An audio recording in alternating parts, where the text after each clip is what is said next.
ঈমানের এই তিনটা সংজ্ঞার মধ্যে আল্লাহর হাবিব বলতেছেন আল ঈমান ইকরারুম বিল লিসান, জবানের দ্বারা যে মুমিন হবে সে স্বীকার করবে যে লা ইলাহা ইল্লাল্লাহ, স্বীকার করে ফেলেছি। ওয়া তাসদীকুম বিল জানান, অন্তরের দ্বারা বিশ্বাস করতে হবে। এখন অন্তরের দ্বারা বিশ্বাসটা কোন জিনিস? আপনি নিজের মধ্যেই সাক্ষ্য দিয়েছেন রাজ্জাক তিনি হলেন আমার আল্লাহ। আমার 50 বছর, আমার জন্মের 50 বছর আগে মালিক আমার রিজিক বন্টন করে রেখেছেন। যেই মুমিন তার নিজের জবানে স্বীকার করেছে রিজিকের মালিক আল্লাহ। কে রিজিকের মালিক? কে? যেই বান্দা কালেমা পড়ার পরে স্বীকার করেছে রিজিকের মালিক আমার আল্লাহ, ওই বান্দা কখনো ফজরের নামাজ কাজা করে রিজিক অন্বেষণের জন্য জমিতে যাইতে পারে। তাহলে বোঝা গেল তার মুখের কথা আর মনের চাহিদার কোনো মিল নাই। কথা বলেন ঠিক কিনা? আর আমাদের সমাজে মুখের কথা আর অন্তরের মিল না থাকাকে কি বলে? মুনাফিক বলে।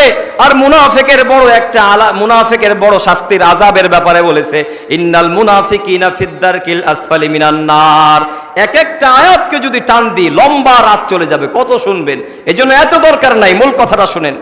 তাহলে যেই বান্দা কালেমা পড়ার পরে ওয়া তাসদীকুম বিল জানান, অন্তরের দ্বারা বিশ্বাস করেছে পৃথিবীতে যা কিছু হোক আর না হোক সব কিছু আমার মালিকের পক্ষ থেকে হচ্ছে। রিজিক দেনেওয়ালা কে? আওয়াজ দিয়া বলেন। হায়াতের মালিক কে? সম্মানের মালিক কে? বেইজ্জতির মালিক কে? আমার জিন্দগির সব কিছু আঞ্জাম দেনেওয়ালা কে? আমার যত রিজিক আসতেছে এগুলা কে দিতেছে? আল্লাহ দিতেছে। অতএব আল্লাহ যেহেতু আমাকে রিজিক দিয়েছে, আল্লাহ আমাকে রিজিক দিবে। অতএব আল্লাহর নির্ধারিত রিজিকের বাইরে হারাম ভাবে উপার্জন করে আমার ব্যাংক ব্যালেন্স বাড়ানোর কোনো দরকার নেই। আপনি সুদের ব্যবসা করেন, আপনি হারাম ভাবে উপার্জন করতেছেন, তাহলে তো আপনার ওই মুখের দাবি আর অন্তরের বিশ্বাসের মিল আছে নাকি? আপনি তো স্বীকার করলেন যে না, দুনিয়াতে যা কিছু এগুলো আর রিজকু মাকসুমুন, রিজিক হলো বন্টনকৃত, রিজিক হলো নির্ধারিত। অতএব রিজিকের পিছনে আর দৌড়ানো যাবে না। যা কিছু আমার তকদিরে আছে এটা চলেই আসবে। কথা বলেন ঠিক কিনা?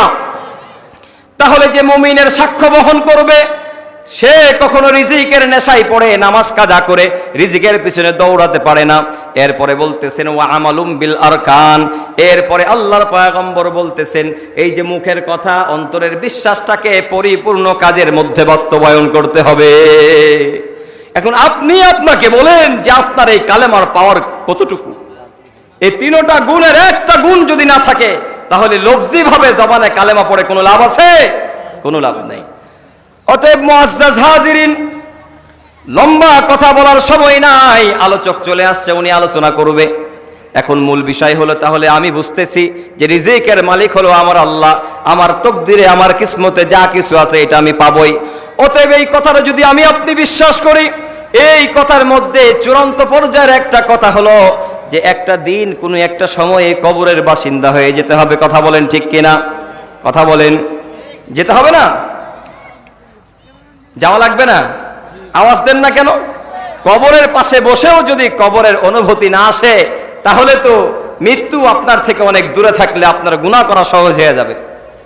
আপনার দিলকে আপনি বুঝান যে আজকে এখানে বসে আছেন, গত বছরও হয়তো মাহফিল হয়েছে কিনা জানি না, বা শত মানুষ এখানে জানাজা পড়তে আসে, আবার কোনো সময় ওই ব্যক্তিগুলাকে লাশের খাটিয়ার মধ্যে নিয়ে আসে। কথা বলেন ঠিক কিনা? আজকে আমি আপনি এখানে বসে আছি, আল্লাহ না করুক একটা সময় তো হতেই হবে যে কোনো একটা সময়ে আমি আপনি আর এখানে বসবো না, সারা জীবনের জন্য এই কবরে শুয়ে শুয়ে থাকবো, আর কোরআনের কথাগুলো আমার কানে চলে যাবে, বসার সুযোগ পাবো না। তাহলে যে ব্যক্তি জানে যে আমাকে মৃত্যুবরণ করতে হবে, আল্লাহ তাআলা বলতেছেন কুল্লু নাফসিন যায়িকাতুল মাউত, এটাও কিন্তু আল্লাহর পক্ষ থেকে ঈমানদারদের জন্য মেসেজ যে তুমি যাই কিছু করো না কেন তোমাকে ইন্তেকাল করতেই হবে, তোমাকে আল্লাহর আদালতে আত্মসমর্পণ করতেই হবে, দুনিয়ার ভালো মন্দের জবাবদিহিতা করতেই হবে। যাররা পরিমাণ যদি তুমি গুনাহ করো এটার শাস্তিও তোমাকে ভোগ করতে হবে, যাররা পরিমাণ সওয়াব যদি তুমি কামাই করো এটারও প্রতিদান তুমি পাবা। মুসলমান ঈমানদার বুঝলে এবার বলেন কিয়ামতের ওই কঠিন দিনে আমাকে আপনাকে মুক্তির পথ বের করতে হবে কি হবে না? আওয়াজ দিয়া বলেন হবে কি হবে না? কিয়ামতের কঠিন দিনে শত শত গুনাহগারদের জন্য বিশাল বড় একটা মুক্তির পথ হলো ওই যে কঠিন দিনে জাহান্নামীদেরকে যখন জাহান্নামের ফায়সালা করে দেওয়া হবে, জাহান্নামীরা কাঁদতে কাঁদতে চলে যাবে। কোনো একজন আলেমকে যখন জান্নাতের সুসংবাদ দিয়া দিবে, জান্নাতের সুসংবাদ দেওয়ার পরে হাসতে হাসতে আলেম জান্নাতের পথযাত্রী হয়ে যাবে। এই কথাটা খুব মনোযোগ দিয়ে শুনেন, এদিকে লক্ষ্য করেন, এদিকে তাকান। এরপরে ঘোষণা হয়ে যাওয়ার পরে ওই গুনাহগার, ওই জালেম কান্নাকাটি করবে আর আফসোস করবে আর বলবে, হাইরে দুনিয়ার মধ্যে যদি এত অর্থ সম্পদ আল্লাহ আমারে দিয়েছিল, সামান্য কিছু টাকা যদি আমি মসজিদ মাদ্রাসায় দিতাম, সামান্য কিছু টাকা যদি আমি আলেম বানানোর দুর্গে দিতাম, সামান্য কিছু অর্থ যদি আমি দুনিয়ার কাজের মধ্যে দিয়া দিতাম, আমার মৃত্যুর পরে সমস্ত সম্পদ নিয়ে আমার পরিবার পরিজন হট্টগোল করে কি করে না? লাশ দাফন করার আগে আগেই সম্পদের সঠিক বন্টন নিয়ে বিচার বসে বসে না? শহরের দিকে তাকায় দেখেন, হাজার হাজার ফ্যামিলি আছে যে বাবা মারা গেল, বাবার জন্য মাগফিরাতের কোনো দোয়া নাই, বাবা সন্তানদের জন্য কি রেখে গেছে এটা নিয়ে আলোচনা সমালোচনা শুরু হয়ে যায়। এমনকি কাঁদতে কাঁদতে ছোট ছেলে মেয়েটা পর্যন্ত বলে, রে বাবা, বড় ভাই বড় বোন রে তুমি সব দিলা, আমারে ঠকায় চলে গেলা। কথা বলেন ঠিক কিনা? এ মুসলমান ইমানদার তাহলে বুঝেন, এমন একটা সম্পদ আপনি হালাল হারাম না বুঝে নামাজ কাজা করে আল্লাহর সাথে নাফরমানি করে কামায় গেলেন, যে সম্পদ রেখে যাওয়ার পরেও কবরে যাওয়ার পরে শান্তি নাই, সন্তানরা উপর থেকে কবরে আপনার জন্য লানতের তখ্ত পাঠায় দেয়। এই সম্পদ আপনাকে বাঁচাইতে পারবে না। পৃথিবীতে যতজন দুনিয়া মানে ইসলাম বিমুখ হয়ে দুনিয়ার জীবনে সম্পদ কামাইতে চাইছে, ইতিহাস পড়ে দেখেন, যুগে যুগে সম্পদের ভারের কারণে তারা ইসলাম থেকে লাইনচ্যুত হয়ে ধ্বংস হয়ে গেছে। কথা বলেন ঠিক কিনা? কিয়ামতের কঠিন দিনে আলেম যখন যাবে আর ওই জাহান্নামী ব্যক্তি কাঁদতে থাকবে, হঠাৎ করে আলেমরা সদা সর্বদা কৃতজ্ঞ হয়, পৃথিবীর কোনো মানুষের মতো অকৃতজ্ঞ হয় না। আপনারা বেজার হবেন, তারপরও বলি, দুনিয়ার মধ্যে আল্লাহ তাআলা বলতেছেন ইন্নাল ইনসানা লাকাফুর, এই কথার কাউন্টার দেওয়ার কোনো আলেমের অধিকার নাই, কোনো পাবলিকেরও নাই। আল্লাহ তাআলা বলতেছেন নিঃসন্দেহে মানুষ বড় অকৃতজ্ঞ। এই অকৃতজ্ঞ মানুষের মধ্যে আরো একটা নিম্ন শ্রেণী হলো যাদের মধ্যে এলমে শরীয়তের কোনো দিন নাই। আর দিনহীন নেতা যখন নেতৃত্ব দেয়, এরা নির্বাচনের পরে অকৃতজ্ঞ হয় না, কৃতজ্ঞ থাকে। কথা বলেন না কেন? অকৃতজ্ঞ হয়ে যায়। তার জন্য যে আপনি এত কিছু করেন, আমি আমার ব্যক্তিগত অবস্থা থেকেই বলি, অনেক নেতাদের কাছে আমরা গেলে অনেক সময় আমাদের চিনে না, অন্য সময় ভালোই চিনে আলহামদুলিল্লাহ। তো চিন্তা করলাম কি আপনি চিনতে পারেন না, অনেক লোক তো এই জন্য। আবার মাশাআল্লাহ অনেক নেতা এমনও আছে ফোন দিয়ে চা খাওয়ার জন্য আহ্বান করে। ওই যে আগে বলছিলাম যে এলমের নূর যার মধ্যে যাবে, হয়তো সরাসরি কিংবা ওলামা ইকরামদের সাথে সৎ সঙ্গ বা নেক সহবত থাকার কারণেও অনেক সময় যুগে যুগে সাধারণ মানুষগুলোও যুগ শ্রেষ্ঠ মানুষের জায়গা দখল করে। কথা বলেন ঠিক কিনা? এজন্য এটা দেখতে হবে যে এই ব্যক্তির সাথে বা অমুকের সাথে দিন, সে নিজে দিন শেখে নাই, তবে দিনের মানুষদের সাথে বড়ই তার মহব্বত, ওই লোকগুলাকে মহব্বত করাও আমার আপনার ইমানি দায়িত্ব। কথা বলেন ঠিক কিনা? এরপরে আলেমরা কিন্তু অকৃতজ্ঞ হয় না। আলেমদের মনে রাখবেন, এই কাসেম উলুম মাদ্রাসার মধ্যে 500 টাকা কোনো একদিন দান করেছেন, হয়তো মাদ্রাসার ছেলে আপনারা শুনেও চিনেও না, জানেও না, কিন্তু যখন এই ছেলেটা বাইরে যাবে, সোনার মরে যাবে, শান্তি মরে যাবে, আপনাকে দেখার পরে আপনাকে বাচ্চাটা চিনে না, কিন্তু এতটুকু আস্থা রাখেন এই বাচ্চার মুখ থেকে, এই কচি মুখ থেকে, কোরআনওয়ালার মুখ থেকে সুন্দর একটা রহমতের সালাম পাবেন। কথা বলেন ঠিক কিনা? এজন্য এই মাদ্রাসার উলামা ইকরামদের জন্য তালেবুল ইলমদের শিকড় থেকে অকৃতজ্ঞতার গুণ থেকে পবিত্র রাখে তিনি কে? এজন্য জীবনে যদি কাউকে ভালোবাসতেই হয়, জীবনে যদি কাউকে মহাব্বত করতেই হয়, জীবনে যদি কাউকে নেতা মানতেই হয়, আমরা কাদেরকে নেতা মানবো ইনশাআল্লাহ? কাদেরকে? আলেমদেরকে মানবো ইনশাআল্লাহ। পারবো তো ইনশাআল্লাহ?